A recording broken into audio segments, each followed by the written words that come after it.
Hello, this is Herb Coach. Hi, I'm Kevin Barry. And we're with the Chicagoland Lionel Railroad Club, and we're going to be doing a product review of the Burlington Zephyr, the same one that's at the Museum of Science and Industry. Kevin, what I always liked about this Zephyr was the sleekness that it has all the way through. And what I also like is that it's at the Museum of Science and Industry. I was always fascinated with the speed that this train was able to attain and maintain, and after it went through its major rebuild a couple of years ago, and it was mounted on the jack pad platforms, while you're actually on board, it feels like the train is underway. Oh, at the Museum of Science and Industry. Yes. And they have a audio animatronic donkey who recreates the donkey who was a passenger on the initial run of this train, and does a pretty fair job of explaining everything. Kevin, what I like about this engine is I like the stacks that are in front. I like the horn. I like that light in front. I like the grill work, the engineer, the Burlington route sign, and the cowl in front. I like how the tires or the wheels and the trucks are nicely shrouded. And the Burlington, the fluting, this is very nice. This is a very nice detailed engine. I like the attention to detail. You can see all of the workings of the mailbag catcher right there at the front of the car.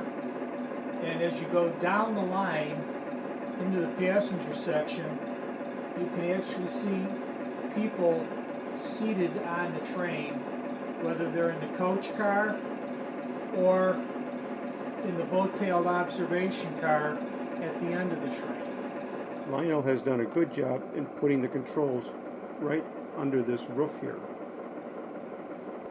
The controls show no smoke or smoke, no Odyssey or Odyssey, and then you can program and run the engine from here too, which makes it nice and convenient that you don't have to take it off the track.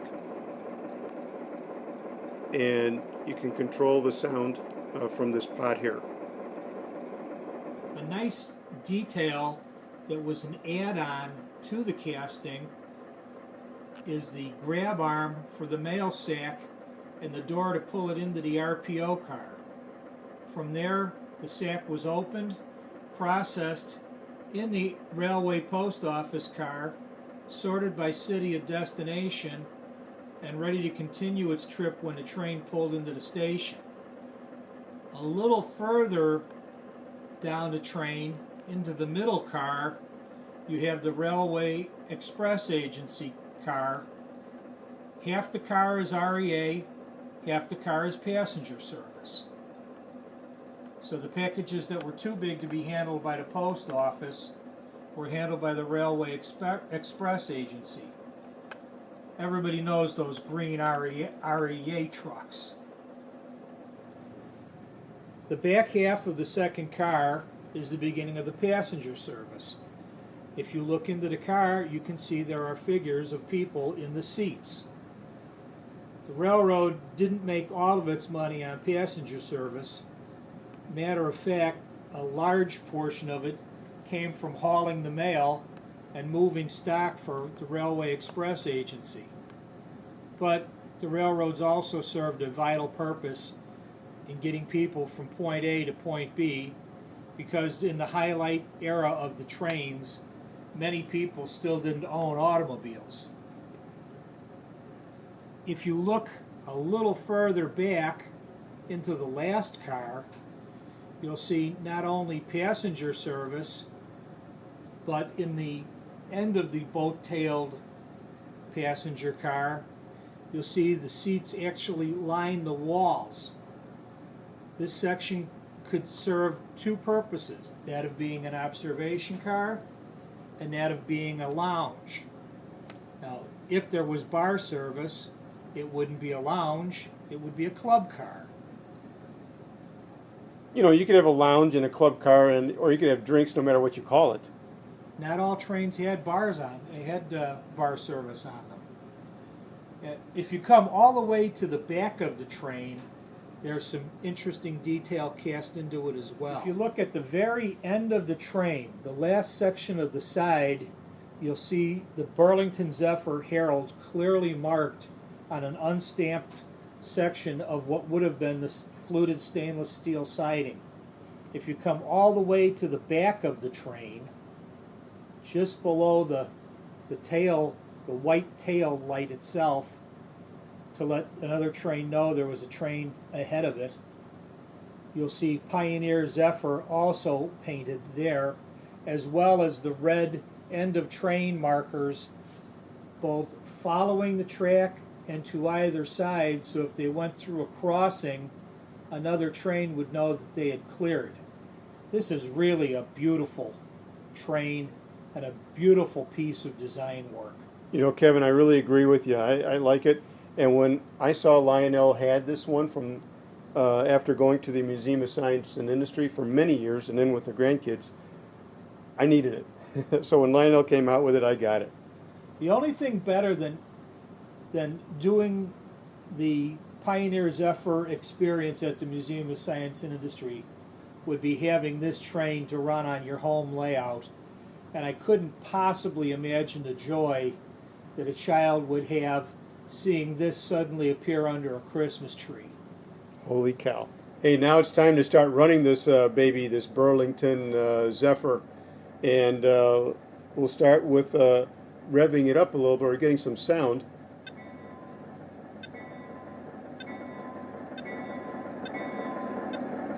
Dispatcher, my fuel's just about empty. Gonna pull? Over. Roger that. Take the green. Over. Very good. Thank you, dispatcher. Clear to pull. Out. Yeah, that came up just by increasing the volume. Now I want to go with the Lionel sounds with aux 1. So now we're all geared for complete running of sound, but I'm going to just trigger a sound. Air test complete, dispatcher. Am I clear to move? Over.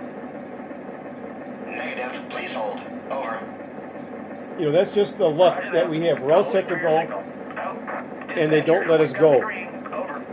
That's all right. You can fall in love with the heartbeat of that diesel engine just thrumming in the background. Isn't that cool? Yeah. What I liked is when they took the time to design this and cast it, they beveled the exhaust stacks here on the top, just like on the original. So as this train barreled down the track, the forward momentum of the train forced the diesel fumes and smoke away from the engine and away from the cars so that there was no backup. So those diesels could run at full capacity. Now this is designed to smoke, but since I've tuned this engine up so it runs very efficiently, there is no smoke that'll come out of it. But let's see if we get the go-ahead. Dispatcher, train's made up. Am I clear? Over. Roger that. Take the green. Over. Roger that. We got your signal. Out.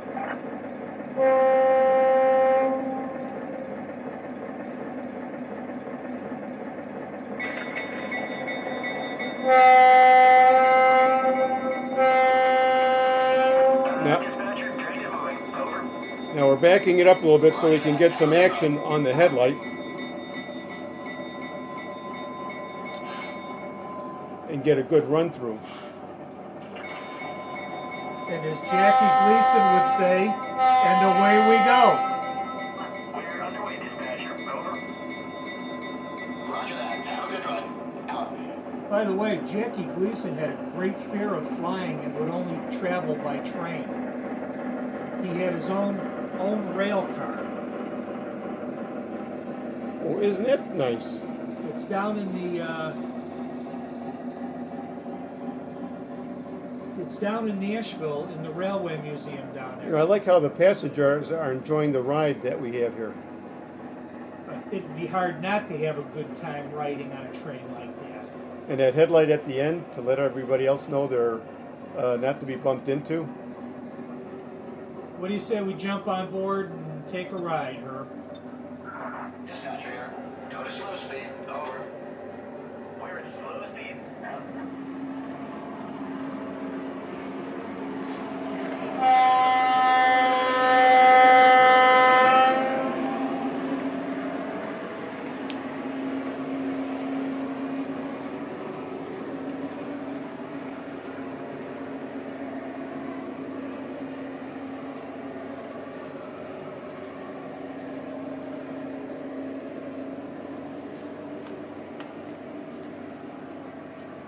Well, there's a nice arm. Oh, sorry. Hey, they're coming through the tunnel. Oh, is that sweet?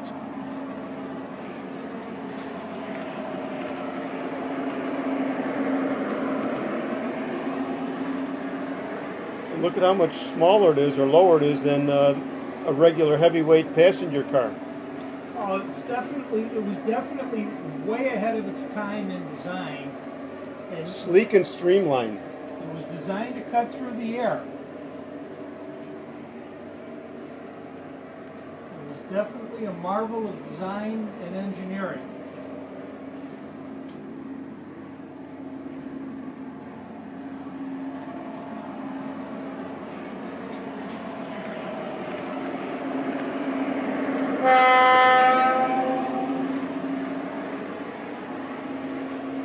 You know, a nice action feature that Lionel has is the emergency stop. Coming through the tunnel. Dispatcher here, emergency stop. Yes, sir. Full stop. Emergency stop. Dispatcher, I've come to a full stop. I'll let you know when we're moving. Out. Kevin, this is a nice train. It's a I recommend it. It's a beautiful train. I'd love to add it to my collection. I'll see you at the club the next time we get together and run again. But now I've got to keep my promise to take my wife shopping. Kevin, this is a good review. Thank you very much. Coach and Barry, over and out.